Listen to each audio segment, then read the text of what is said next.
This week on See Here's the Thing, he had an enhancement. A little brain matter taken off.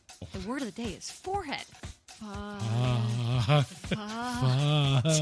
Fatigue. Okay. Fatima. When I say warm and steamy and cocoa, I think of you. That's your preferred type of race, Special K. Apparently, the Erie Philharmonic has a vendetta against our marriage. Exactly. You're not bald. I don't get it in first, ever. Story of my life. Anyway, go on. I volunteer as tribute. This novel is still a cash cow. Then don't poo-poo me. I'm riding a good buzz here. Suck. Oh, Superman's gay? Why? He is super. The man in black fled across the desert, and the gunslinger followed. And then the podcast host followed the gunslinger. It's episode 63 of See Here's the Thing, and it's starting right about now.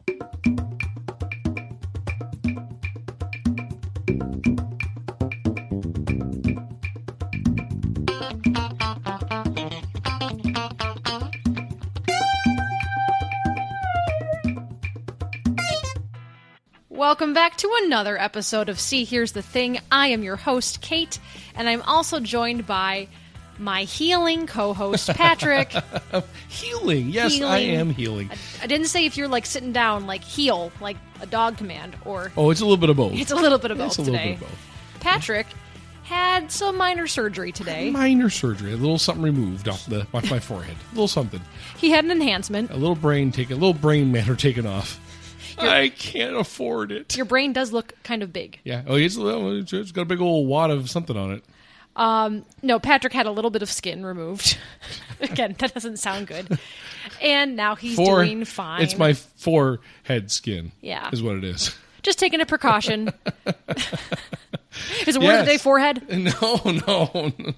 No. The word of the day is forehead. Nope. Yep. So no, I'm healing right now. I am in a little bit of pain, and I'm a little tired. Is that the word of the day? Tired? No, but I'm always saying You're I'm always tired. So. Could you pick a different word? We trying to expand your vocabulary. I did not sleep well last night, so I am. Fatigue. Okay. Fatigued. Fatigued. Fatima is a girl's name. Didn't think you were going there. Fatigued. We are at 63. 63, is that it? That's according to the paper you gave me. I hope that's right. We are at 63-ish. Are we in a time loop? Time bubble. This one just keeps repeating over and over again. Yeah. Well, hey, Kate, how are you? I am mellow right now. All right. I'm mellow. I'm not exuberant. I'm not tired. Okay. Because everybody's tired. I don't want to be tired. Sure. I'm mellow. I'm mellow today. I got a new job. You did get a new job. And it is not. Yeah. It's not been promoted to full-time podcaster yet, unfortunately. No, but that's on its way. I got a new teaching job. Yes, and yes. We will discuss this more off the air. I'm actually going to be at a school in town, which is awesome for me because my commute is now about 8 minutes instead of about 25, 30. So it's a very exciting. Good move for me, but it's been a week. It's been a week and a half. It has been a week. It's been kind of a stressful week, but it's all good in the end. So let's address the elephant in the room. Oh, that's not very nice. It's not we very have nice a at guest all. here today, and listeners, he's nobody new. You've heard of this person before. Usually on the police scanner, but on our show, this is his fourth time returning. We actually did a fact check before we started the show. This is his fourth appearance on the show. No one has ever appeared that many times. For those of you who are avid listeners, you'll know that he was on 10 and 26 and number 39. Yeah, and we're of course talking about the inimitable Steve Weiser from the Erie Philharmonic. Hey guys, how's everybody doing? Oh, Though I think I know we're Fatima and mellow today. I think And fatigued. you? And you? What are you? I'd go with a little bit of exhausted. I'll take tired and take it down the road a little bit. It's been. I agree with you. It's been quite a week. It has been a week. And it's only 4 days of it. Yeah. So yeah. Wow. definitely. I'm trying to get you out of this tired hole, and he's pulling you further down the rabbit I hole. know, right? I'm tired. I'm man. exhausted. Steve, let's talk. Let's talk about how tired we are. Man, it's just nuts. There's a lot of tiredness. Oh, heavens to Betsy. Before we talk about... You know what's tired? What's tired? The stuff in the news this week. We don't have a ton. It's been a little bit of a drier It's a tired week. Yeah. But we have plenty to talk about with we Steve. got tons to talk about. Because Steve loves the Dark Tower. Well, Oh, man. besides that, before we get, for those of you who don't know, I was getting there. Hang on. I had a segue. sorry. Was that a segue? No. That was the segue. Just give me a second. I'll deliver. Don't worry. He loves the Dark Tower. He loves himself some Game of Thrones. And he loves music because he works at the Erie Philharmonic. That was pretty Listen, smooth. what's he going to say? You said everything for him. Thank you for listening for coming. to episode 30 or That's 63. me in a nutshell right there. That's all we wanted you to hear. That's all you got out of it. Steve works at the Erie Philharmonic, and he is back to talk about the new season for the 2017-2018 season. Definitely. And also, they're having another race because musicians run around a lot.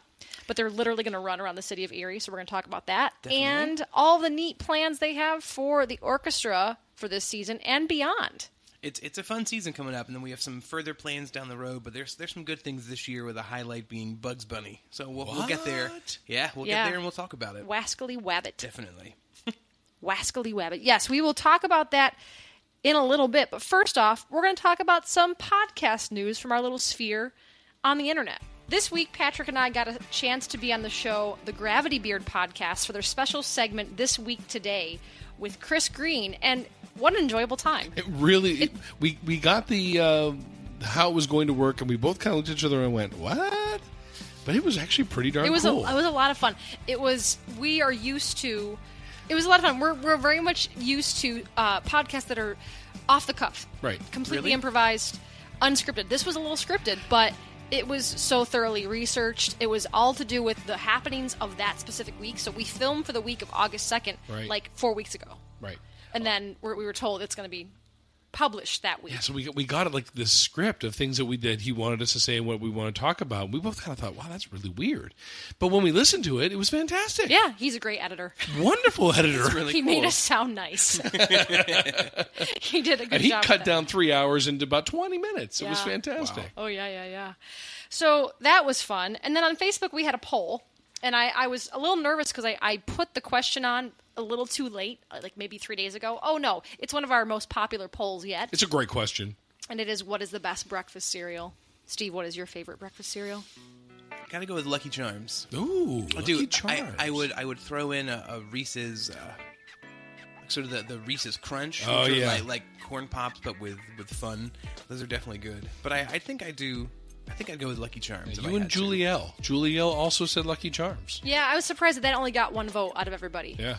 But you know what got a lot of votes? Yeah. Stephen Pappas' favorite Golden Grahams. Golden Grahams. He said that on episode 62 that was his favorite, and he seems to be right with the poll.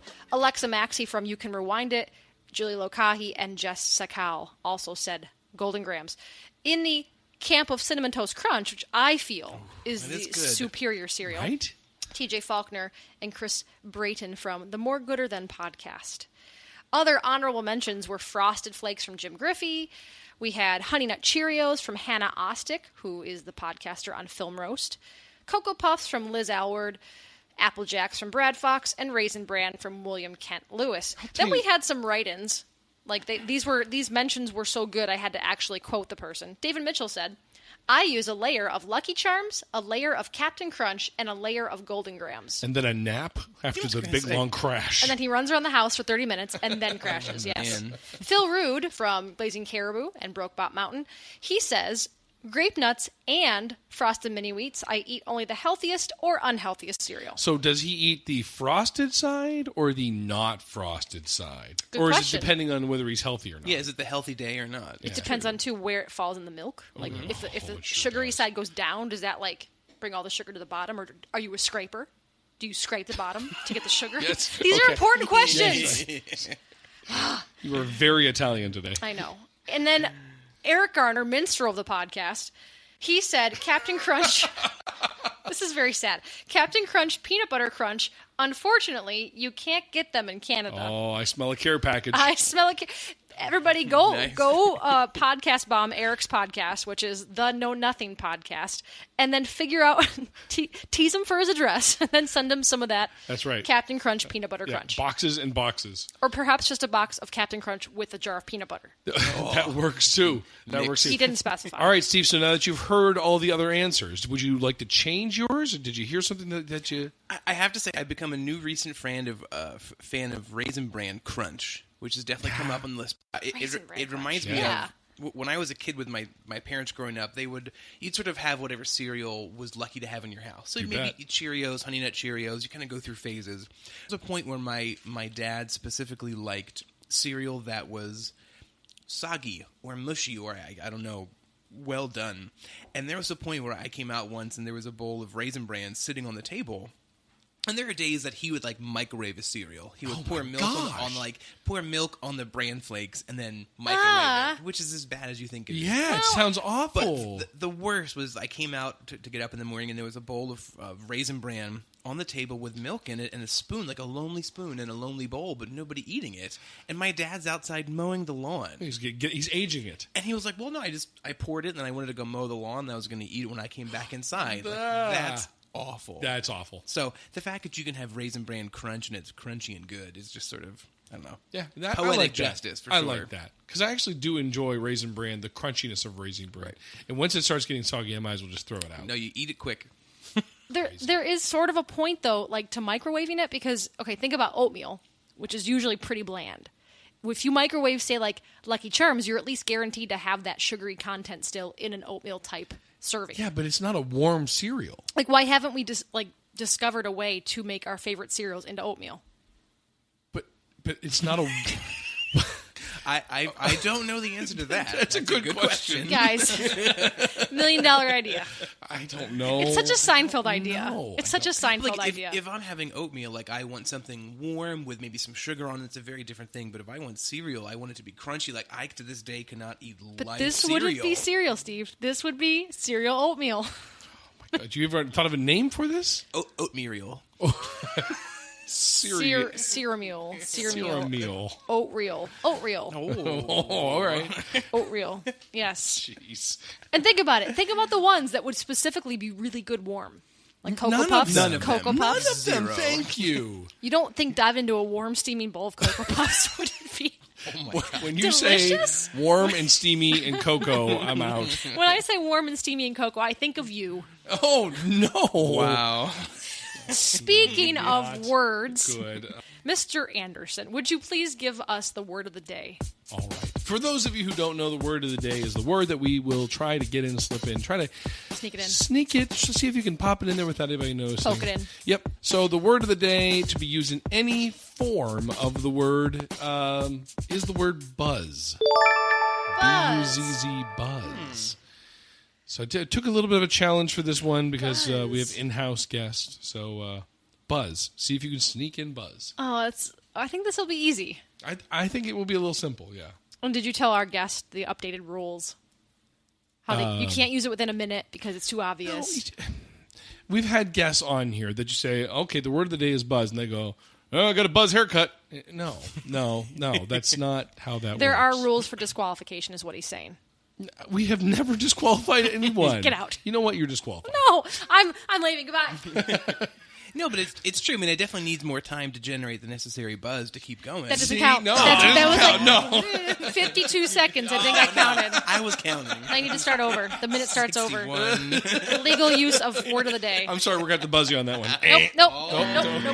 Nope. Anyway, so Steve, let's talk, to just start off the podcast, let's talk about the Erie Phil and what's coming up in 2017. I know the first thing off the bat in August is the Beat Beethoven 5K. Exactly. So we've been doing this now for 8 years, and when we all sort of started as a new staff 2 years ago, we wondered this race that happened for 6 years previously, and to give everyone the background, Beethoven's Fifth Symphony is right around 32 minutes, which is apparently a good length for a 5K, coming from someone that runs down the hall.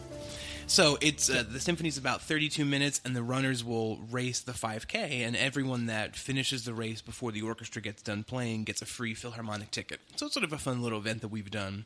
Within the last 2 years, though, we've added a live orchestra component. So the orchestra actually sets up and plays a free concert live. And last year we did it with an air horn, where I sort of line up with the conductor, and when he starts the first 4 notes of Beethoven's Fifth, the air horn goes and the runners take off. And then as the runners are coming down to the finish line, the orchestra is actually finishing the symphony as the runners are racing down the finish line to actually try to beat the orchestra. Just to clarify, this is the da-da-da-da. It is that. So do you take an air horn and go with the air horn to that rhythm in the conductor's ear? No, I'm like... Can't change the tone. You could. So he's on the front of Perry Square in sort of the big band shell, and then I'm over closer to where the runners are, and we just kind of look at each other, and we had to test it to see what exactly is the delay between, because it's not exactly when you push the button. So we had to practice it a couple times. You have to tell all the runners. Because it's so important. Yeah, exactly. To get it down to the microsecond. And you're you got to tell the runners this horn don't go when you hear the first one. So we tested it, and then we made it work. Last year was the first time we moved it to Perry Square and did it with a live orchestra. Okay, so last year, how many runners did you have run this? We had about 185, 190. And out of the 190 runners, how many beat Beethoven? Oh, that's a good question. Should have prepped you before. To be fair, Beethoven ran. Well, yeah, that was my other comment. Yeah. Beethoven actually ran the race? Beethoven actually shows up. He does. We sort of brought Beethoven back from the dead. He shows up and he runs, and I think he's still kind of dead. He looks great. He's there. He loves to take selfies. Yes, he does. Exactly. Yes, he does. I'd say. I don't want to say half. There's a fair amount. There's some of the first guys come in around 13, 14 minutes. It's pretty quick. It's ridiculous. It's really fast. And then I think a majority of them maybe come in front of that time limit, 32 to 35 minutes. Now, have you in the past had a what's it called, pacer that will somebody that can run at a 32-minute mark? That's that's what Beethoven does. Oh. So ideally, Beethoven is there to run it at basically a 34-minute 5K. I think it stands to clarify that we're not talking about the lovable dog from the 90s film. I don't think anybody is confused by that, especially from the bum bum bum bum you did earlier. Listen, I can think of a few podcasters off the top of my head that may be thinking of the dog. Okay, all right. Just a few. Probably Eric Garner or Stephen Pappas. All right. One or the other. All right. The hand of the pod, the minstrel of the pod. They can fight over that. Yes. We actually knighted someone last week, the hand of the pod. Yes, we did. Wow. Yeah. And he has a friendly rivalry with whom we're calling the minstrel of the pod, who came on our show and sang our theme song for us. Oh man. Yeah. That ups the bar. Right. That really does. Right. It did. And then Stephen came on and named himself Hand of the Pod. So there's a friendly Game of Thrones themed rivalry on the show now. That's right. Love it. That's right. Anyway, so continue on with what's going on with the Phil. So the 5K Beat Beethoven is sort of what starts our season. It's actually a street fair, so it goes from 9 to 12 on August 26th in the morning at Perry Square. We have 3 food trucks lined up already, which is going to be really good. Fantastic. A lot of local vendors. Who doesn't want a pizza food truck at 10 o'clock in the morning? I do. Yes. But yeah, so by the time the 5K that was is my done, complaint from last year. Yeah. And there was no pizza food truck. We had ordered the food trucks, and things didn't work out last year, so this year we have at least 3 coming. We have a lot of vendors in the park. We've actually arranged to have the Playhouse Showstoppers will be performing at about 11:45 or 11:15, and then the McDowell Marching Band is going to make a surprise appearance. Exactly. So Did you we've happen worked to out say that this is August 26th? August 26th. The day of our wedding shower. Oh, How so about no. them apples? Well, ours is in the afternoon. Oh, okay. We can run in the morning. And not by we, I mean me. Yeah, you. Yeah. Yeah. Actually, I think I can do a 32.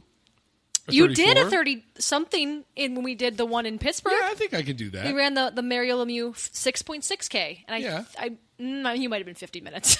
Well, that was 6. But that was longer. That was longer. Right. That was longer and hillier. That's a whole extra K. That's exactly. a whole extra K. A lot of extra Ks. Special K, if you will, for Patrick. It was a serial mashup there. That's your preferred type of race, Special K. Pretty true. Yes, my bumper sticker in my car is 0.0. Which is not even true, because you did complete the 6.6K. I did. Which is roughly 4 miles. Yeah. That was a tough 4 miles. Anyway, Yeah. getting back to the Erie Philharmonic. Yeah, Erie Phil. So no, we're looking forward to that day. It's going to be a lot of fun. I love having the idea that a marching band will be able to sort of just pop up and sort of show up out of nowhere, which will be a lot of fun. So it'll be good. We have a rain plan this year. Just like last year, we kind of went into it blind without if it just was not going to rain that day. It didn't, though. And it didn't. It was beautiful. It was a beautiful day. 65. Yeah. It was perfect. So we do have a rain venue set up in the Hammermill Center for Gannon. So if we can still do the concert and have the vendors, we can just sort of walk right across the park.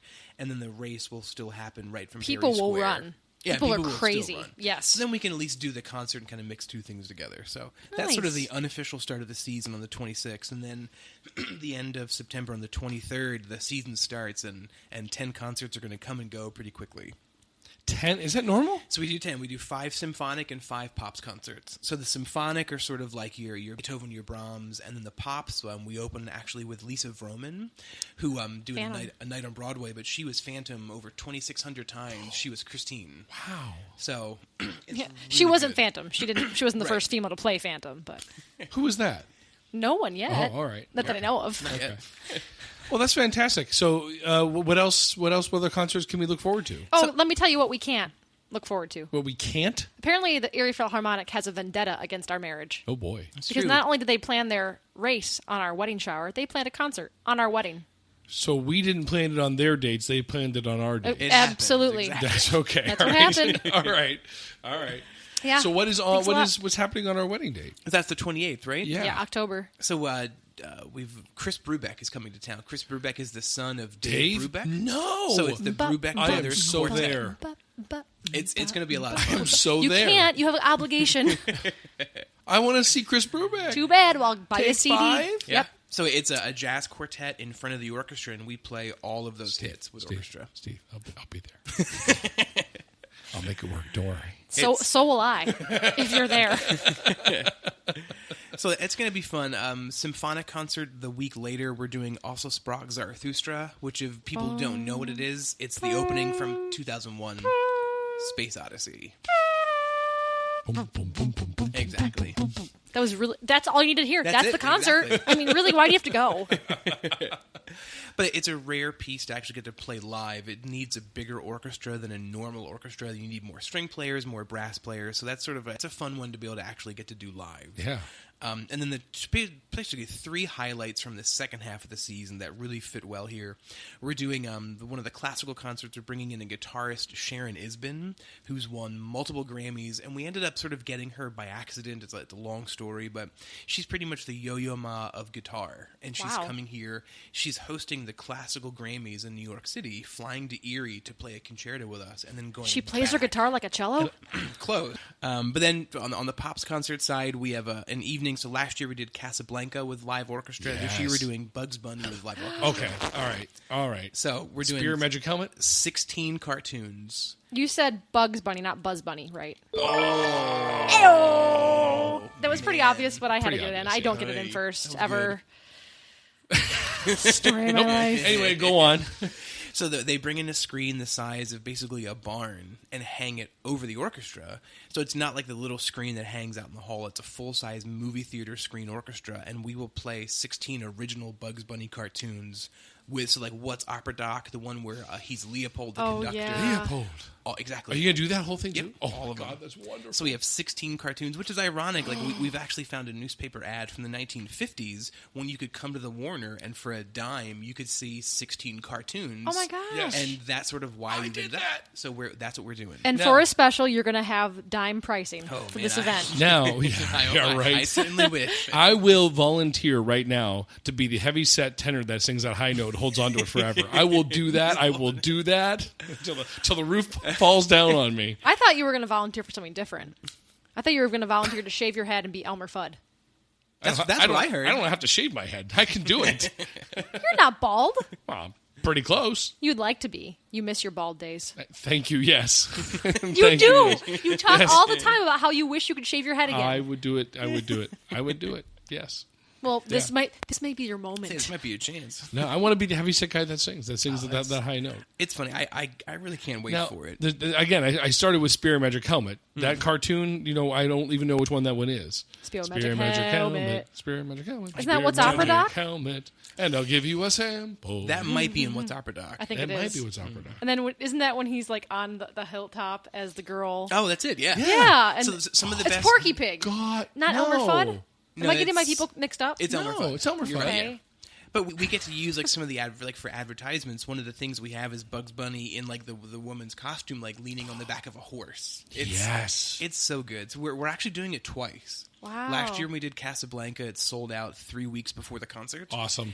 So this year we're like, why not do it 2 times? So Saturday night, Sunday afternoon. Oh, how wonderful! So we get to do it twice. And what are the That's dates exciting. of that again? February 10 and 11. Awesome. That's I'll be there for that. It's really going to be a lot of fun. And then the Pop season finale, which is March 24th, it's called Greatest Fantasy Hits. Yeah, I'm all there for this and one. It's where we've handpicked probably some of our favorite music of all time with Lord of the Rings, Harry Potter.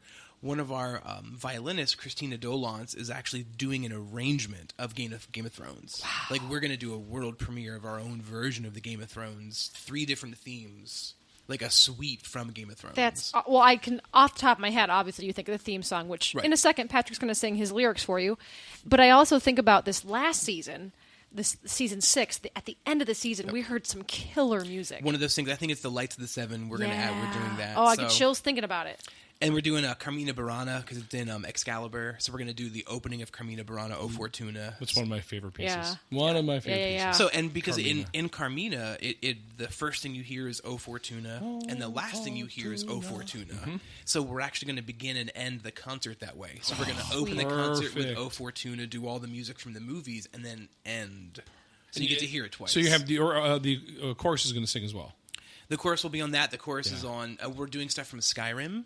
From the video game, so there's a chorus on that. The neat thing is we're going to actually have somebody play. Like, we're going to bring an Xbox, hook it up to the video camera, and someone is going to play. I volunteer as tribute.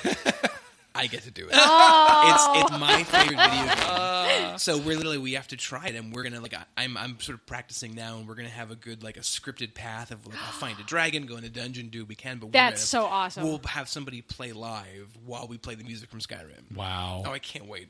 Oh, it's wow. really going to be a lot of fun. And then after March, 24th, how do you even follow that? There's just going to be a whole bunch of audience of guys going, noob, noob. Dude, don't do that. Exactly. Don't equip that weapon. So, but after that, mercifully, April 7th, the season ends with a world premiere co-commissioned piano concerto from Philip Glass. And Philip Glass will be in Erie. What? 99% he's going to be here.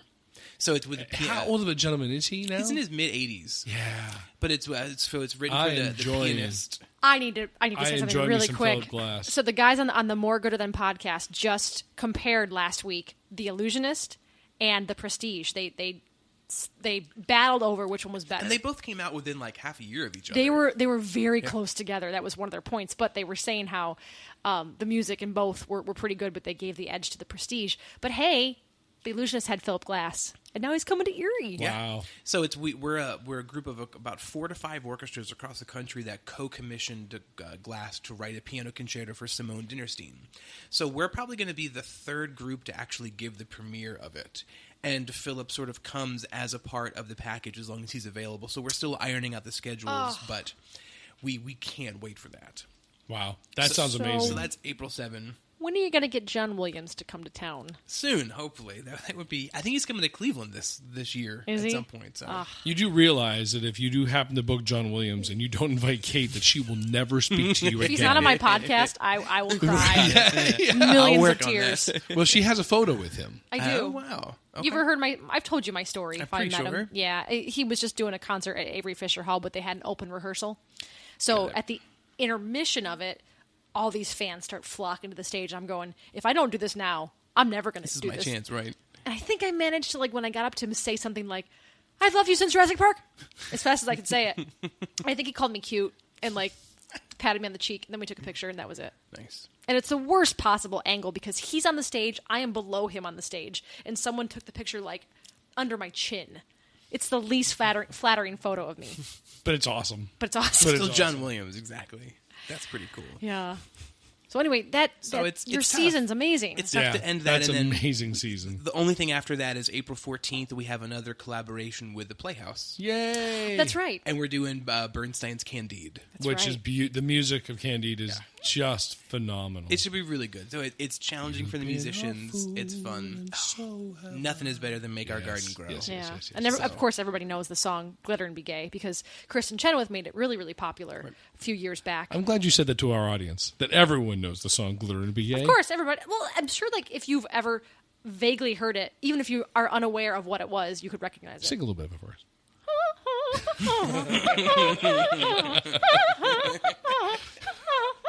And then it goes really high, and she swings these jewels around. Well, family jewels. Candide. Right. There's jazz hands you missed. No, I saw. You saw. Well, that makes me very excited to hear everything, to come to the concerts. Where can our listeners go to learn more about all these wonderful events? So everything's on eriephil.org, eriephil.org, or our Facebook page, just Facebook/Erie Philharmonic. Everything is there. It's sort of very well laid out. We maintain all of that, but the website's definitely the place to go for everything. And you can get concert tickets beginning April 18th. Season passes are available now, but it's going to be a fun year. We're sort of, last year we ended the season with 4 sellouts in a row, which is something the orchestra's never done in 103 years. Wow. And we're really looking forward to kind of ramping into this season and keeping it going. Awesome. It's fun. Well, we're going to take a little break. When we come back, we are going to sit Steve down because he's been standing the whole time. We're going to... No chairs in this place. I know. We haven't no, gotten there's that point 2 yet. chairs. That's right. True. 2 chairs.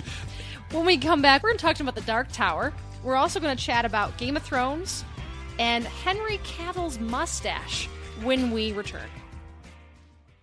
You ever wonder when Spider-Man goes to the bathroom if the toilet paper sticks to his fingers? You ever wonder why Superman wears his underwear outside of his pants? My name is Imran. My name is Anthony. He's the Jock. And he's the Nerd. And we're your hosts for the Jock and Nerd podcast, where we sometimes try to attempt to answer these questions. This is a full spoiler podcast, and we swear a lot. Check it out for awesome geek news, interviews, and comic book reviews. Visit jockandnerd.com. We are your superhero TV, movies, and comic book culture curators. Boom. Jockandnerd.com. Jock and Nerd! Hey, my name's Paul, and I'm not an animal expert. I'm Donna, and I'm not an animal expert either. And together we do a podcast about animals called Varmints. Every week we pick an animal, do a bunch of research on it, and bring you some interesting facts about that animal. But we don't stop there. We talk about that animal in movies, TV, and other pop culture. And we talk about whether or not that animal would make a tasty dish, and how intelligent we think it is on the scale of 1 to 10. It's exactly like one of those fancy PBS nature documentaries. Except with more poo jokes. New episodes go live every Thursday wherever you find your favorite podcasts. Or you can visit us at blazingcariboustudios.com. Varmints! Varmints!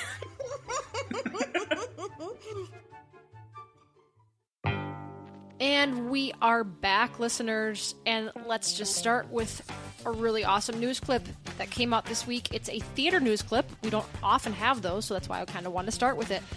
Harry Potter and the Cursed Child is heading to Broadway, and this week we found out that we have finally got a cast for the show, and also when they're going to be putting the tickets on sale and what you have to do to get those tickets. Now, wasn't there something in the news where I think we talked about on the podcast, there was all this buzz because she had this dress that she had written a transcript on? Oh, yeah. We had talked about a story a few weeks ago. J.K. Rowling wrote some sort of like start of a novel on a dress, and it's sitting in her closet somewhere, and then she wore it to a party, and it wasn't a Harry Potter novel. That was never confirmed. Oh, that's right. Yeah. She wrote it on the dress? She can't afford paper, Steve. Times are tough. Poor woman. She wrote it out. She went to a Halloween party dressed as a manuscript or as unfinished manuscript. Unfinished manuscript. So she had written out this piece of novel that that's funny. Was new, that no one had ever seen before, and people were losing their mind that there was this unfinished manuscript somewhere in her closet. So, going back to the actual news clip, more importantly, I got the word buzz in, but that's okay. Oh, go on. Dang it! Where is it in the what number? What minute is this? I gotta write this down. I always forget. Nice job, Patrick. Touche. 32. 51. All for that. Confound it. Anyway, 7 members of the original West End cast are going to be joining the Broadway cast. A lot of them were nominated for Olivier Awards, and some of them won. Well. So this could be a pretty big contender in the 2018 Broadway Tony Awards. The show is actually, the story is from Rolling, but it was written by Jack Thorne and John Tiffany, who is the director. So it's not truly written by Rowling, but it was her idea. Okay. So the actors coming from the West End are Jamie Parker, who is Harry Potter, Noma Dumezwini, I probably murdered that one, as Hermione, and Paul Thornley as Ron Weasley, and then there are 4 other members as well. Yeah. Do you know any of the music from this show? It is a play. Oh, it's a play? It's a play, Oh, so that's there's too probably bad. incidental music. Okay. Did you want me to hum a little bit? I wanted you to sing some of the lyrics of the opening number. That's what I wanted you to sing. This novel is still a cash cow. Now playing on Broadway. Yep, that works. No, I'm not going to do any more of those. That was That's too good. That was It just too good. repeats over and over again. That's all it is. Exactly. 3 It's hours like a chant. later. Yeah. It calls all the Rollingites to New York to come see the show. That's right. Spend your money. But this is interesting. So instead of just going on Ticketmaster on, I think it's like October 22nd, you actually have to do a registration process prior to this date, and the registration process is only 3 days long. So you have to register on Ticketmaster to be able to buy tickets when they go on sale. Wow. Because I'm going to assume after the whole Hamilton debacle, when bots would go on and buy thousands of tickets and resell them, they're trying to fight that because this is going to be bigger than Hamilton. Ooh, I doubt it. I'm not saying Doubt it. better. Doubt it. I'm not saying better, but I am saying bigger. Doubt it. I don't know. We've had friends that have seen this in London, and I have a friend who is a theater. He goes to theater all the time on Broadway. He works in the industry. He said this is one of the best things he's ever seen, ever. Interesting. He's not someone that is amused by just about anything. He's a very tough critic. So I do predict it may be bigger because think about Hamilton when it came to Broadway was just Hamilton. This is the books. This is the movies. Yeah, but the problem with that, and we've talked about this before, the problem that I have with that is when you have something that people have expectations about, it's really hard to live up for everybody to meet those expectations. When you have a show like Hamilton, people are walking in the door without a single expectation. Now they are. Now people are walking into Hamilton with expectations. But when it first came out, there were no expectations. It blew the doors off of the theater because people walked in with that expectation and were blown away by it. True. When you say, I'm going to go see Harry Potter, the musical, or the play, or whatever it is, I'm going to have expectations about how each of the characters are going to sound, how they're going to look, what their accents are going to be like, and how the story is going to unfold, and how each of the characters is going to behave. And if that does not meet my expectation, I'm going to be disappointed. It's a very valid point. No, I feel that way between the two. Like when Producers was re-released, we got to see it. One of my teachers at Aspen was in the percussion section. He got to play up in the 6th floor and like in the harp room where it's harp and extra percussion. So I got to tour the stage and hang out, and that show was awesome. And people knew what it was, but it lived up to the hype and was good. But then 2 years later, Young Frankenstein came out, Right. and it was just sort of Yeah. and it couldn't pass its own muster because everyone's going to see it because you expect it to be Young Frankenstein. Right. And I feel like you just spend 2.5 hours waiting for them to get to all the jokes. Yeah. And I saw Young Frankenstein. I thought it was delightful, but people were kind of like saying, this isn't as good as the Producers. Which, I mean, it's a hard bar to compare it It's to. hard. Oh, I thought it was yeah. delightful. Right. People in the audience were saying the jokes right along with And the that's, I mean, actors. that's the good thing with the Mel Brooks film is you've heard the joke 700 times and you Yes. still laugh at them. Yep. But you're right. It wasn't. It was. I enjoyed it. I saw on Broadway. It was fun, but it wasn't as entertaining. I thought. But Yeah. it's true. I mean, when you have such source material that everybody has access to versus something that's fresh. Yeah. It's true. Well, mark my words, I do think that the tickets will swell to more expensive than Hamilton. Yeah. Okay. I do. I really, truly do. Words have been marked. And this is also a book that people weren't fond of, myself included. I wasn't completely taken with it. Yeah. It didn't have the same magic as the original set of books, and it's going to be a hard sell for me as well because I am a diehard fan. So, moving on to the realm of Game of Thrones, we got a pretty kick-ass episode this past week, and reminder that we are on a little bit of a time delay. There you So go. we're talking about episode 3, The Queen's Justice. Yeah. Man, Steve is a fan of Game of Thrones. Definitely. What did you think of episode 3? It was good. I mean, at this point, you can tell they only have 7 episodes to play with, so we're actually advancing plot. I loved when the guys went up to take Casterly Rock. They were just there and it was done. I feel like in earlier seasons that could have taken 6 episodes for them to get on a boat and a plane and a dragon and finally get there. So I love that things are really aggressively finally moving along. Don't you ever, whenever you hear Casterly Rock, don't you ever imagine like a rock concert happening on top? Casterly Rock! Just lights flashing Just everywhere. tearing with a just shredding it up with a guitar. Exactly. And fireworks, yeah, that's what I always picture. I was listening to a podcast actually today, and they were saying how disappointed they were with the introduction of Casterly Rock. It's been built up all these many seasons, and it was just sort of a castle, like a random castle. No, just kind of like, oh, we're there, we're done, we took it, and no one's here. Yeah. And it was just kind of, I agree, and I feel like that's the other thing you maybe have as sort of the casualty of having to explain things quickly is you can't give something the grandeur that it needs sometimes. You just have to blow through everything to kind of get your plot across. Yeah, exactly. No, it's true. It was nice to see. I mean, there were a lot of good, like, moments, like, between the queen at the end saying that, like, drink the poison as quick as you can, like, I killed your kid. And then earlier too with when Cersei kissed one of the snake's daughter on the lips, and you're like, oh shit, that's not good. It actually, when she drank the wine, not that she did it in the same way, but it reminded me of how Cersei was pouring herself a glass of wine as she watched the Sept of Baelor get just decimated. And they use wine so many times in the series. They definitely do. They should, and there are labels of wine out there dedicated to Game of Thrones. That's funny. But oh man, that image of Olenna at the end is going to live in my memory for a long time. That was good. I keep, like, you hope that at some point, like, when she's saying the things to Jaime, like, you know she's crazy, you just hope that he's thinking those same things. Like, he's like, no, she really is nuts. And you hope at some point he turns good. And I'm dying to see, like, what is the moment that finally makes him go to the other team. There are a lot of theories out there that, according to prophecy, that Jaime will kill Cersei. Right. And something that I read that gave me hope was the person online was saying Jaime is not sadistic. Right. He's never done anything that's sadistic. Cersei's the queen of sadism, basically. Right. And if that gives you any hope to see that he might have a change of heart, that fact does. Yeah, I think there's going to be a good fist pump moment. I hope it's this year. It's not from Jaime because he doesn't have one. Oh, too soon, man. There's a buzzkill on that joke. Sorry. Write that number down. Oh, dang it. I mean, yay. I'm glad that you got it. I helped a little bit. Yes. I get extra credit for that one. Actually, one of the best tweets responding to the episode. Have you seen the Arthur meme? Of Arthur's fists clenched. Yeah. Someone put that, but photoshopped out the hand clenched. No. And the caption is, when Lady Olenna told Jaime that she killed his son. And there's obviously the fist clench is supposed to be there, but it's not. Jaime.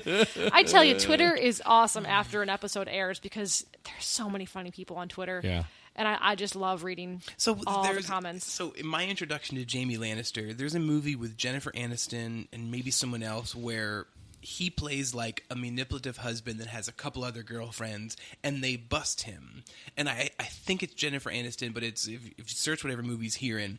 But he plays like sort of the douchebag, sleazy boyfriend that has like the stupid haircut, and he's the guy that gets left in the end of the movie. That, like, I literally saw that like the Saturday night before my first Game of Thrones episode, and you're like, oh wait, what? This guy's in this movie in Game of Thrones? So we'll see if we can find that movie title. But the number of people that have crossed over. I mean, we have Jim Broadbent from Harry Potter and Moulin Rouge, and of course other things too. But then this week we had Mycroft from Sherlock. Yeah. Yes, how cool is that? It's been a couple years. Like we haven't seen him since season 3 or 4. Because he's always been that banker, but he hasn't shown up. Oh, I totally forgot that. Yeah, it was because when he showed up in season 4, you're like, why do I know that face? And you're like, oh my God, it's Mycroft from Sherlock. Exactly. Yeah. Oh my gosh. That took a couple minutes. For what? To figure out where he was from. No, it was pretty quick. I couldn't place his name. It's Mark Gatiss. But it's more like you recognize the face. And yes. When I first was watching Game of Thrones, I was deep into probably one of the seasons of Sherlock too. So. Oh, such good shows. Both really well crafted shows, and my TV viewing will have a huge, gigantic void in it when Game of Thrones is gone. But it won't be gone until 2019 because they're taking a gap year. Oh, they In are? between. They're taking a gap year. I thought about it. The Other Woman. That's it, The Other Woman. That's the movie. Okay. Jennifer Aniston. That's what I've Other been Woman. doing here. Oh, welcome back. Thank you. I'm so glad you could join us. And part of your day. Did you know Jamie Lannister's real name? Nicholas Coster-Waldau. A crazy name. Yeah. I didn't know that. It's I'm thinking Polish. That's you want not to very fact nice. check me? No, I don't want to fact check you. Well, then All right, don't fine. poo-poo me. I'm riding a good buzz here. Don't kill Oh, it. I was just going to work it in. Man. Slip it in, get it in. Well, Patrick, while you're fact-checking that, actually, could you fact-check that out of the room, please? I'm going to actually ask you to leave the room for a little bit. Why? Because this is all a part of our next segment. I am intrigued. So I am claim- I. If you would be so kind, I'm going to invite you back. Don't worry. How far do I have to go? I'm not changing the locks. All right, tell you what. I'm going to go play Fallout 4. Okay. And But you need to not listen to our conversation. oh, that's easy. That's Okay. easy. So just Check. take the laptop upstairs. No, I'm not. What? You are going to listen to our conversation. You can't listen. I This get is to very go important. upstairs? Yes, I had a have procedure done today. you did, and I'm just I'm asking you to walk. tired. Yes, the doctor didn't say that you couldn't walk. Though. He's Danish. The doctor? The doctor? Yeah, exactly. Good to know. No, Nicholas Coster-Waldau is Danish. So Poland and Denmark, two opposite places. I'm taking the headphones off and I'm walking away. Good. Walking I away. will call you back. I'll beckon Walking you away now. when That's it. we're ready for you. No, I know what I'm not wanting. Goodbye, Eric. You're on watch. Oh, wait a minute. Steve, I've asked you. I think he fell. I've asked you here today Yes. to talk to our listeners about the Dark Tower. Patrick knows nothing Okay. about the Dark Tower, and in a few minutes we're going to invite him back, and we're going to ask him some questions about the Dark Tower. Okay. Because he literally knows nothing, and he's very delightful when he knows nothing. So Got it. We can before do he that. comes down, we just want to confirm some facts about this movie and this book series. Okay. So tell us what you know first. So am I allowed to give spoilers within the context of the books? We will do a spoiler alert. So fans, if you have not read the books or seen the movie, here's your official spoiler alert. All right, so within the context of the books, the first book, The Gunslinger, starts with Roland, our gunslinger, on a desert and sort of begins with the man in black fled across the desert and the gunslinger followed. That's where the Dark Tower starts. 8 books later, long story short, And to make a long story short, too late. Roland finally gets and finds the Dark Tower. He basically saves the day, gets to the Dark Tower. But in the course of this journey, there's a special horn that Roland was supposed to bring with him. It's the Horn of Eld, and he's supposed to bring that horn with him, and he's supposed to blow the horn when he gets to the Dark Tower, and he loses it in the course of his hundreds, thousands of year journey. But he climbs up the Dark Tower, and when he finally arrives at the Dark Tower, Stephen King writes his own spoiler alert as an aside in the 7th book, which is called The Dark Tower. Okay. And in the book, Stephen King's like, Roland made it to the Dark Tower. You can stop reading now if you want. Or you can keep reading to learn what really happens. So he gives you your own warning to basically saying, like, you're probably not going to like what happens next. That is, So- it's very meta. It's really cool. So you read on, and Roland climbs the tower, and at a certain point, Roland walks out a door in the top of the Dark Tower, opens a door, and he's back on the desert, chasing the man in black in book 1. So it's like a continuous loop. Crazy nuts. So after 7 books like that, he walks out of the Dark Tower, and you're back at book 1 again. So are you supposed to believe that he is forever fated to be chasing the men in black? So that's what the movie is supposed to be able to do. Is the movie is viewed as a sequel to the books, not an adaptation of the book. Because there was a tweet that Stephen King put out when the movie was in production, where it's a picture of Roland, and he actually has the horn. And the tweet says, "One more time around." So they're viewing the movie as this is Roland's final trip. That when he comes out of the Dark Tower, okay. he kept the horn. They don't explain why this time around he managed to keep the horn, but they're explaining that the movie is sort of the culmination of the books. That it's going to represent the fact that he now is on his final journey. I appreciate that.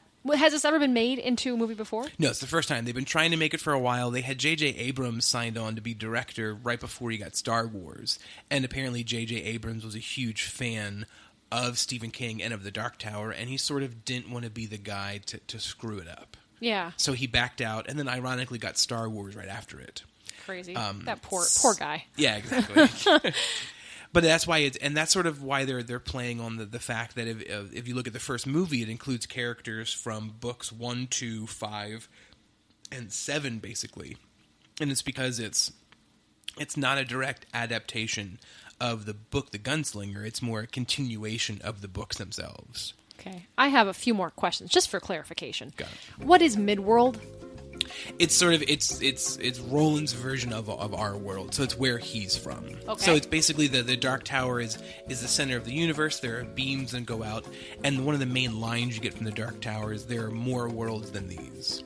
Okay, and is this true that Roland lost some fingers? He did. So at the beginning of book 2, so at the end of book 1, Roland finally catches up to the Man in Black. They have a palaver or a discussion, and Roland falls asleep on a beach for 100 years. Wakes up 100 years later, the beginning of book 2, which is the drawing of the three. And as Roland is waking up from his sleep, there are these lobstrosities that come up the beach, and like huge, like monster-sized lobsters and crabs, and actually take off. I don't know, it's either 2 or 3 of the fingers. It's 3 fingers on his main right hand. Okay, so 3 more quick questions. Yep. Who is Jake Chambers? So Jake Chambers is sort of the young kid that ties everything together. Roland meets Jake outside of a refilling pump station in Midworld in the beginning of the Gunslinger book, and Jake had just sort of come through a portal to be there, and sometimes in our world, death can be the portal in how you get to a different universe. Okay, so just to clarify, who is the Men in Black? Men in Black not Will Smith and Tommy Lee Jones. Exactly.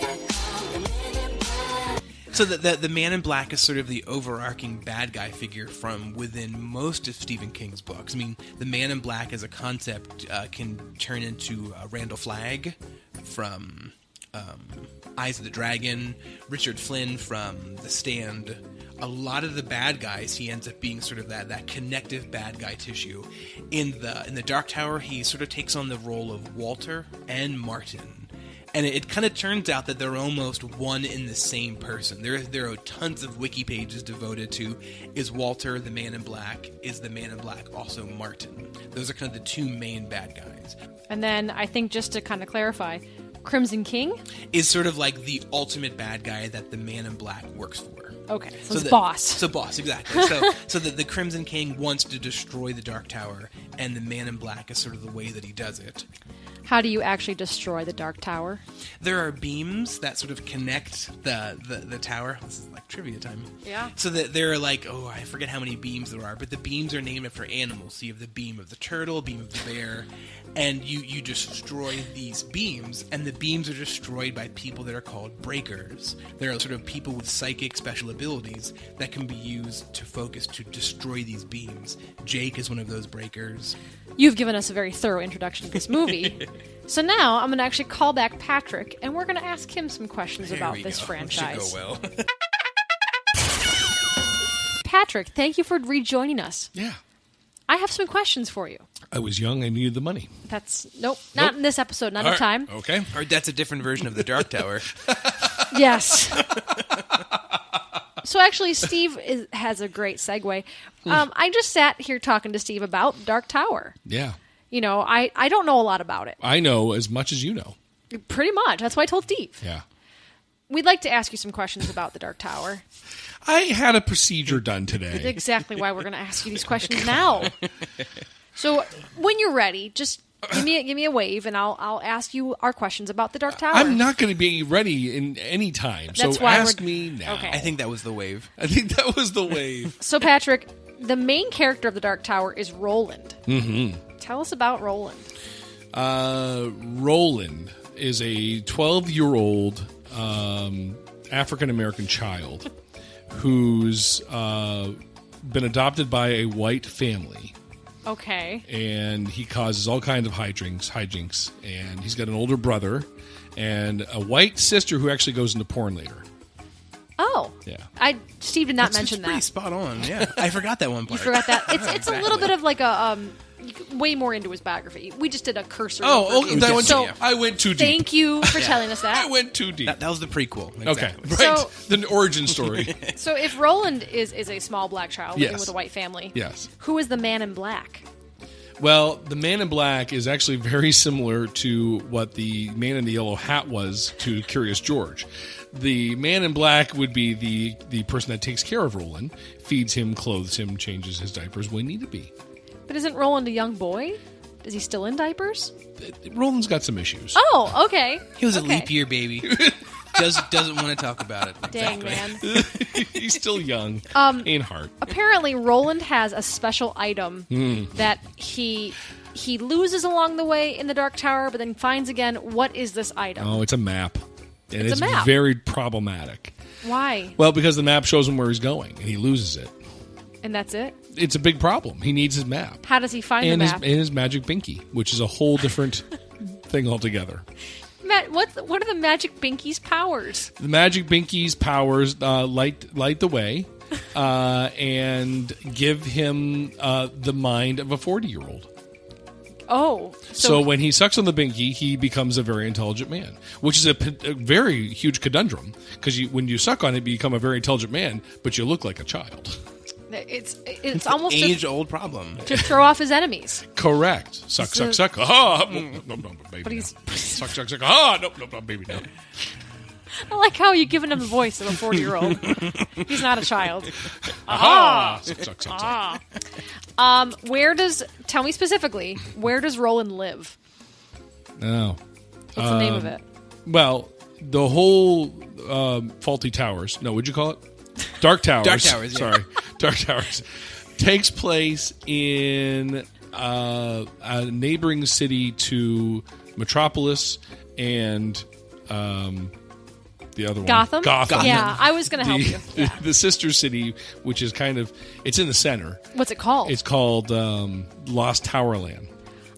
That's pretty to the point. It's kind Exactly. of that on the nose. Yeah, so the Lost Tower is referring to the city. Yes, yeah. No one can find it because, of course, Batman and Robin have destroyed the cities completely, and all the debris is on top.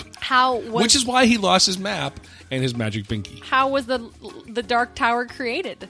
Well, You said that it was named. The city was named for it. So Yeah. was the Dark Tower in existence in its before heyday, the city? in its heyday, Yes. it was quite a place to be. It was the largest tower that blocked the sun for miles, which is why it was called the Dark Tower.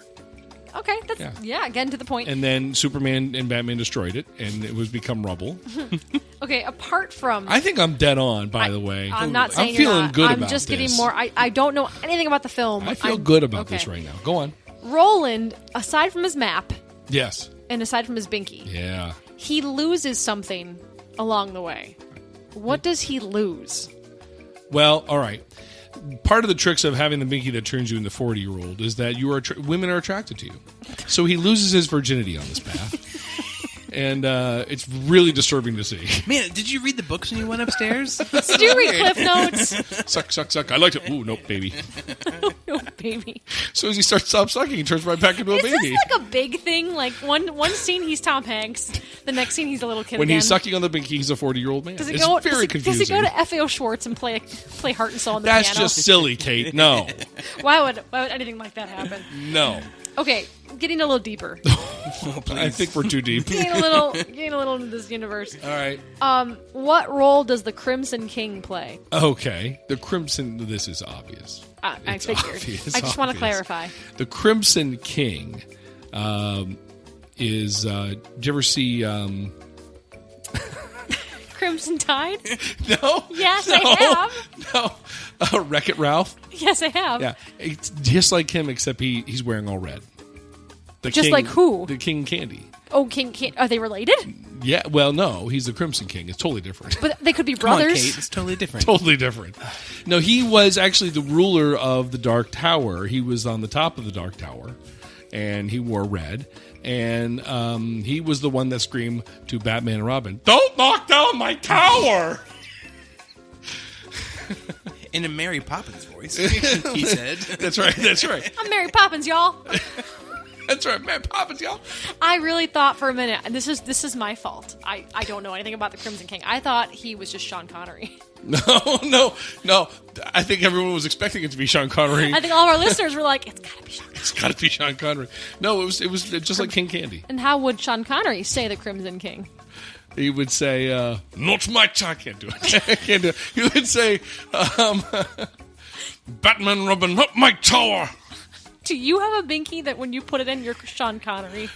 Ooh, and when you don't, you're back to... I would take that. That would be fun. This is Sean Shaka Connery. Trebek. Well, okay, I'll just jump to the end. Oh, okay. There's more? There's a lot I was more. hoping there wasn't more. All right.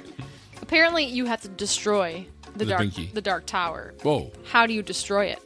You call Batman and Robin and tell them to fight crime. I think that's pretty clear. But there's something specifically that you need to destroy it. You can't just knock it down. It's a little tougher than... It needs love. Love will destroy it. Love will destroy the tower. I don't mean to correct you. But please do. It's not love. Okay, let me try again. It's actually... there's 6 beams that... Oh, so it's like the World Trade Center. Oh, my... Oh, too soon? Too soon? It's too soon. There are 6 beams... a part of the Dark Tower. We just lost half of our listenership. We worked so hard. No, Patrick, there are 6 beams that need to be destroyed to destroy this Dark Tower.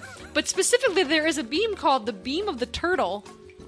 What? Okay, are we making this up now? I'm not making this up. All right. What does this beam do?